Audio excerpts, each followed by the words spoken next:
I bought a Sega Dreamcast in 2024. I imagine some people's first response to this would probably be, why? Well, I always had an interest in old retro consoles. Growing up, my family had a PS1 and a Nintendo 64, but my aunt also had an NES, and I just thought it was so cool. Seeing how the games looked compared to the newer consoles on the market, not to mention, look at the size of these cartridges. Now, I know in reality that only a fraction of the cartridge holds the actual game. The reason it looks like this was a marketing decision to make the NES different compared to other game consoles at the time. But anyway, I loved playing the NES whenever I was at my aunt's. Only downside is we only had 4 games for the console. Well, 5 since she had the Miracle Piano, but I never played it.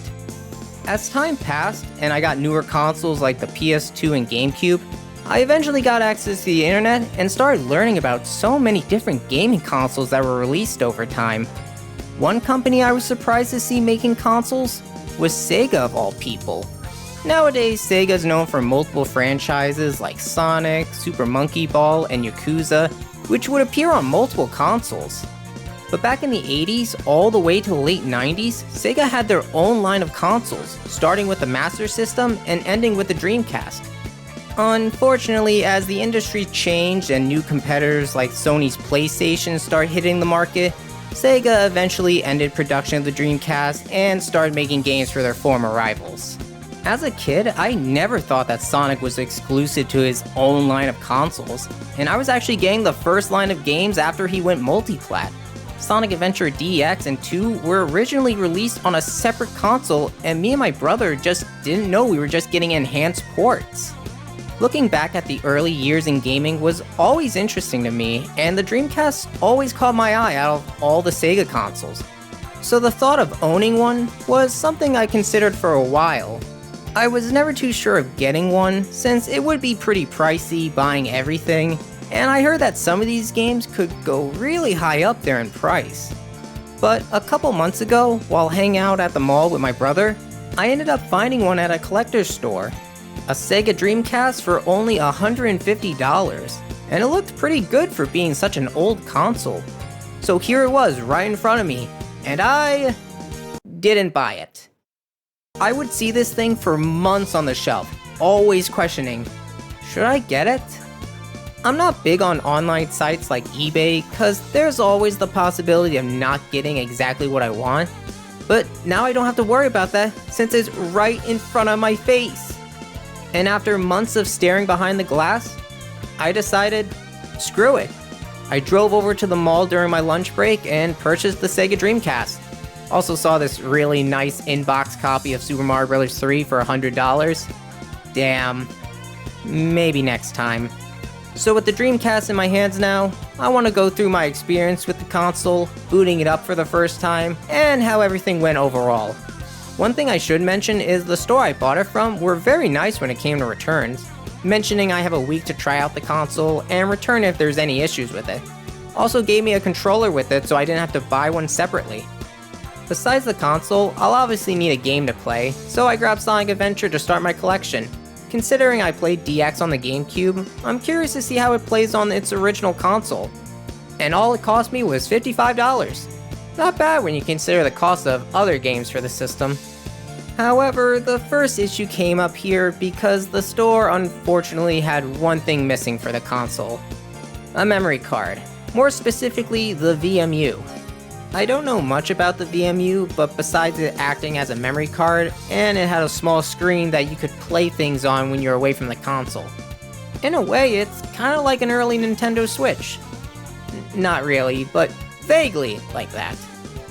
While it sucks I'll have to go hunting online for one, and any progress I make with Sonic Adventure won't be saved at the moment, I'm actually kinda used to it. Because growing up, my family never had a PS1 memory card, so we replayed Spyro 1 to 3 and Crash 3 over and over and over again, but we never really minded it. Luckily, I already bought a VMU off eBay, so once that comes in, I plan to do a follow-up video discussing its functionalities with games like Sonic Adventure 1. With everything picked out, my final total for the Dreamcast and Sonic Adventure totals up to $222. Pretty good! Hopefully everything works. After grabbing some lunch, I drove back to work and decided to open up the bag to see everything up close before heading home, just in case I may have missed something that would require me to drive back to the store. First thing I checked was Sonic Adventure. The case was a little beat up, but overall not too bad. Opening it up, I took a look at the disc, and it could have been better. Nothing too bad, and maybe some Windex will help out with some of the smudges. This is really old school, but for those who don't know, the front cover of the case also served as the instruction manual, and these things went into so much detail. Besides simple controls, it provided story info, character bios, what every item did in the game. This is what I miss with modern releases. Obviously, nowadays, everything can be found online, and even these manuals are provided via QR codes, like in Sonic Origins for example, but sometimes actually having something in your hand is just better. The game itself seems to be good, but I'll find out once I put it in the console and play it, so let's just move on to the controller. This is probably why I should have looked in the bag before leaving. Yeah, so the wires and the controllers were put in a separate bag when given to me, and I didn't realize that this isn't an official first-party Dreamcast controller. First of all, it's so filthy. I know this thing is old, but come on, the store could at least wipe this thing down before selling it to me. Besides that, the physical design is almost close to matching the real controller, except it has an auto button at the bottom, which back in the day, that was normal. I have a turbo controller for my NES that I actually use every now and again. So yeah, it's not the real thing. But as long as it works, there shouldn't be a problem, right? Yeah, there's a problem.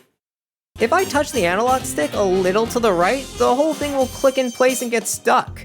I mean, if my thumb is gonna be on the stick the whole time, I can make sure it doesn't stay there.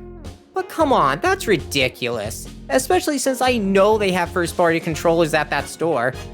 So I'll just have to go back after work and hopefully they'll let me swap out controllers. Now, with those two things out of the way, let's move on to the main event, the Dreamcast itself, and honestly not bad. Yeah, it's a little dirty, but I think with a little spring cleaning, this can look a lot better. I grabbed some wipes in the office and started to get to work. The main concern you should always keep in mind is not getting any liquids in the openings, like the power button, the controller ports, or any of the ports in the back of the console.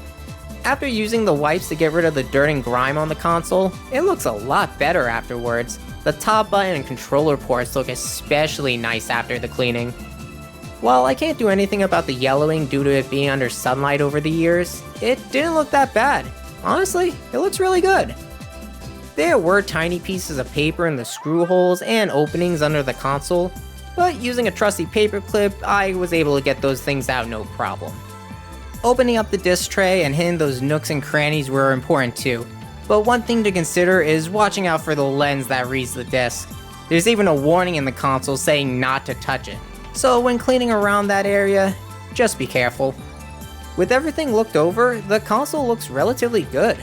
The only thing that wasn't good with this purchase was the faulty controller, but that'll be taken care of shortly. Once work was done, I drove over to the mall and went back to the store. I explained the situation and the employee just said, "Oh shit," and immediately apologized, letting me grab a new controller off the shelf. Nice guy, really helpful overall. But now with that taken care of, it's time to head home and test this puppy out. While I was setting everything up to record, I took the time to look over the real Dreamcast controller, and compared to the third-party one, this is way better. Surprisingly light considering how big this thing is. One thing I did forget before buying the console is the memory card actually goes in the controller and not the console. It's an interesting choice, but I imagine since the VMU has a screen, it'll probably display something while playing a game. Like I said earlier, I'll talk more about the VMU in a later video. Also, I didn't notice this until after getting the console, but the controller only has one analog stick, which is unfortunate. The PS1 eventually released a controller with two sticks, so I would have assumed Sega would be smart enough to have two on their controller. Not to mention there's so much space to put one near the face buttons. But as long as the games can manage with just one, it may not be that bad. Speaking of the face buttons, I noticed they match the Xbox's ABXY labels, but the colors are all scattered. Just a quick thing I noticed. Just hope my muscle memory on Switch doesn't mess me up here. Another odd choice is the controller's wire starts at the bottom rather than the top. I assume since the VMU is slotted on the top, there was just no room to have the wire go up there as well. Funny thing is, I didn't realize this until after recording, but there's this little slot on the back of the controller where you can slot the wire in to have it face towards the console. So clearly they knew the wire placement was odd, and they did try to rectify it. Honestly, it's not a big deal for me since I was playing at my desk, but for couch gaming back in the day, I can see kids slotting the wire in there. The wire itself is pretty long too, so I doubt the length of the wire was ever a problem. I'll see how the controller feels once I start using it. For now though, let's just set up the console. Since it's an AV cable, I'll have to use an adapter to connect it to my Elgato to record. Hopefully it won't have any input lag issues, but this is all I can use at the moment. With the console set up, it's time to put in a disc and start playing. At long last, it's finally time for the main event. Oh, please tell me it didn't freeze. Yeah, it took a few attempts to get started, but it did let me see the Dreamcast menu when a game isn't inserted. You can select to play a game, play music, check your VMU files, and adjust other settings. VMUs we can't do anything about, and settings are just the usual stuff you expect. Music is a nice feature to have, since systems like the PS1 also had the ability to play CDs, but this feature would be overshadowed once the PS2 was released in 2001, since that had the ability to play DVDs as well. Especially nowadays with how music is available, I don't imagine using this feature except just to try it out. These things aside, it's time to actually play a game. The only roadblock is just getting the thing to read the disc. With a little bit of Windex, the system was able to read the disc, and finally I was able to play Sonic Adventure. Starting up the game, it shows some Sega logos and plays the opening movie. After that, we get the title screen and I get sent off to the menus. And immediately I spot something that isn't in the DX version: internet. Yeah, one of the highlights of the Sega Dreamcast is that it had the ability to connect to the internet for multiplayer and even some DLC updates.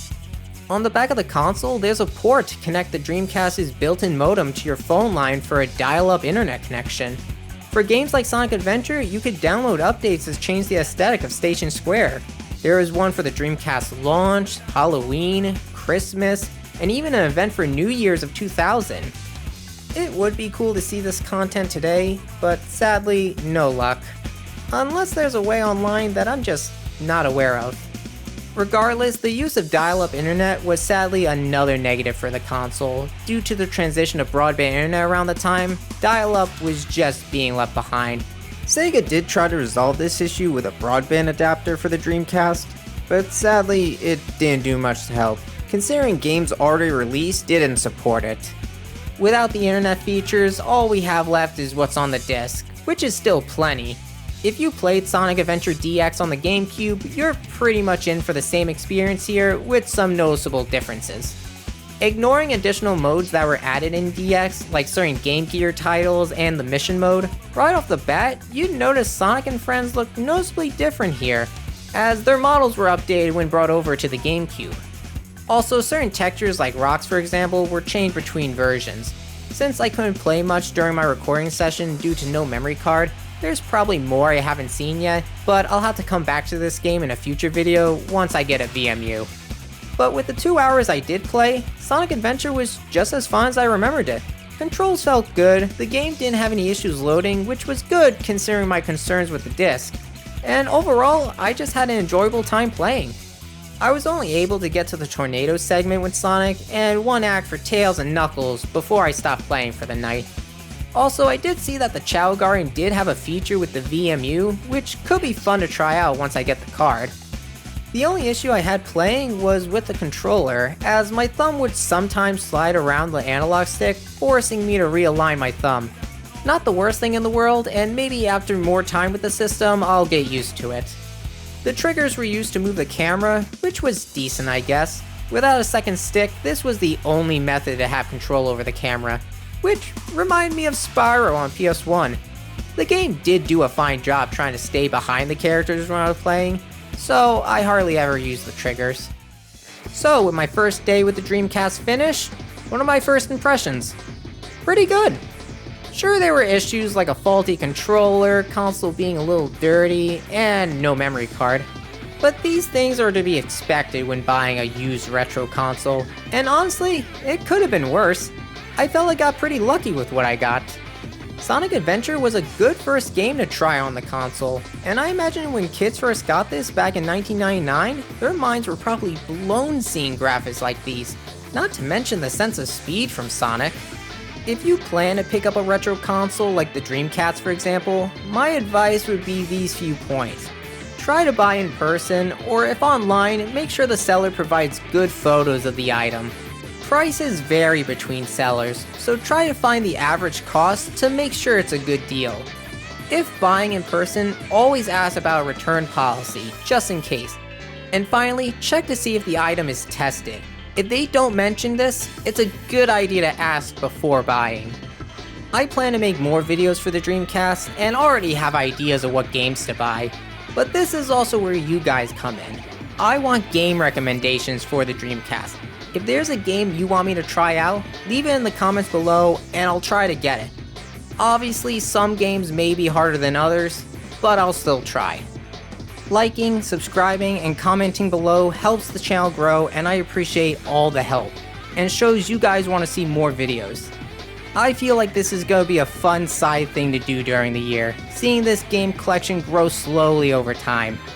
With all that said, thank you guys for watching, and I'll talk to you again soon. Bye. Oh, one last thing. I just saw this online, but that third-party controller I had? Yeah, that was sold at Toys R Us back in the day. Man, that's nostalgic.